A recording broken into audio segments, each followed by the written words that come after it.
اعوذ باللہ من الشیطان الرجیم، بسم اللہ الرحمن الرحیم۔ سورہ آل عمران کی آیت نمبر 24 چل رہی تھی اور میں یہودیوں کا ذکر کر رہا تھا۔ وہ حدیث میں ہے نا کہ بھی تم بالکل پچھلی امتوں کی روش پہ چلو گے، پچھلی امتوں کے طریقے پہ چلو گے، اور اس طرح کہ اگر پچھلی امت کوئی بل میں بھی گھسی تھی نا تو تم بھی اسی طرح ان کے بل میں گھسو گے۔ یہ حدیث کا مفہوم ہے۔ تو یعنی یہ یہودیوں کی باتیں ذکر کرنے کا مقصد یہی ہوتا ہے کہ ہم اپنے معاشرے میں اپنے آپ میں جھانک کر دیکھیں کہ ہم کیا کر رہے ہیں۔ تو بات یہ چل رہی تھی کہ ان لوگوں نے بھی کہتے ہیں یہودی علماء نے بھی لوگوں میں، عام لوگوں میں یہ بات پھیلائی ہوئی تھی کہ جی تم یہ کام کر لو، مطلب ہم تو یہودی ہیں، ہم تو جنت میں ہی جائیں گے، اگر جہنم میں گئے بھی صحیح، وقالوا لن تمسنا النار الا ایاما معدودات، کہ اگر ہمیں آگ چھوئے گی بھی صحیح تو تھوڑے سے دنوں کے لیے۔ تو اور اللہ تعالیٰ نے اس کا جواب انہیں کیا دیا ہے کہ وغرہم فی دینہم، ان کے دین نے انہیں دھوکے میں ڈال دیا ہے۔ تو یہاں پہ ایک اور بات ڈسکس کرنے کا مقصد یہ تھا کہ ہمارے معاشرے میں بھی یہ تمام کی تمام برائیاں ایز اٹ از پائی جاتی ہیں کہ انہیں جناب یہ کھانا کرنا یا یہ جمعرات کرنا یا جو بھی چیزیں ہیں، جو اضافی چیزیں ہیں جن کا ہمیں کہیں سے ثبوت نہیں ملتا، کرو نہ کرو، صدقہ کرو جب مرضی کرو، اس کا کوئی وہ نہیں ہے، لیکن اس صدقے کی وجہ سے آپ یہ سمجھ لیں کہ آپ فرائض میں جو غفلت برت رہے ہیں وہ معاف ہو جائے گی، تو یہ بہت بڑی غلط فہمی ہے کہ آپ بڑے فرائض جو ہیں، امت مسلمہ اس ٹائم اتنے مطلب مشکل حالات میں ہے، فلسطین پہ اس طرح کے ظلم زیادتیاں کی جا رہی ہیں، اور ایسے میں آپ جناب صرف یہ کھانے پکا کے یا نفل پڑھ کے یا تسبیح کر کے آپ ان کو بچا لو گے یا آپ بخشش پا جاؤ گے، تو ایسا سوچنا تو بڑی غلط خیال ہے نا۔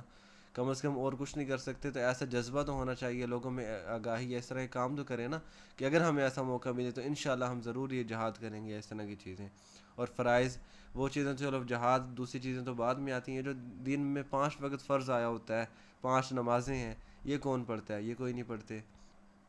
وہ ریلی نکل رہی ہوتی ہے میلاد کی، اگر میں جا کے پوچھ لوں کسی سے اس وقت کہ ابھی کتنے لوگ ہیں جو ابھی نماز پڑھ کے آئے ہوئے ہیں، تو ان میں سے 90% لوگ ایسے ہوں گے جو نماز نہیں پڑھ رہے، لیکن کیا کہتے ہیں وہ ہے نا، مست رکھو انہیں فکر صبح گاہی میں، تو وہی ان کا وہ حال کیا ہوا ہے۔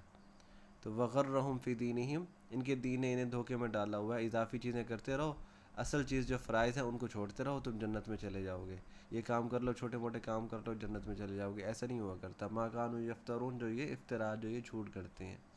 اور اللہ تعالیٰ کہہ رہے ہیں فکیفا، پس کیا، کیسی، کیفا کا مطلب ہوتا ہے کیفیت، تو کیسی حالت ہوگی ان کی، اذا جب جمعناہم، ہم جمع کریں گے انہیں، لیومن، اس دن، لا ریب فیہ، جس میں کوئی شک نہیں ہے، ووفیت، اور پورا پورا بدلہ دیا جائے گا۔ وفایا یوفیو، اس کا مطلب ہوتا ہے وفا، اردو میں لفظ استعمال ہوتا ہے نا، اس کا مطلب ہوتا ہے کسی کو پورا پورا بدلہ دے دینا، یعنی جتنا اس نے آپ سے، اس نے کہا نا، اس نے وعدہ وفا کیا، یعنی اس نے آپ کے ذمہ جو کام لگایا گیا تھا یا جو وعدہ تھا وہ پورا کیا، تو عہد وفا کرنا، وہ مطلب۔ اور یہ پیسیو وائس ہے، ووفیت، اور پورا پورا بدلہ دیا جائے گا، کل نفس، تمام جاندار کو، ہر کسی کو، ما کسبت، جو انہوں نے کمایا، وہم لا یظلمون، اور ان پہ ظلم نہیں کیا جائے گا۔ یظلمون بھی پیسیو وائس ہے، یعنی جو انہوں نے اعمال کی ہیں، اصل اچھے اعمال کی ہیں تو اچھے اعمال کا بدلہ دیا جائے گا، جو اضافی ایسے اعمال جو ہم نے کہا ہی نہیں تھا کرنے کو وہ کی ہیں، وَيَقُولُونَ،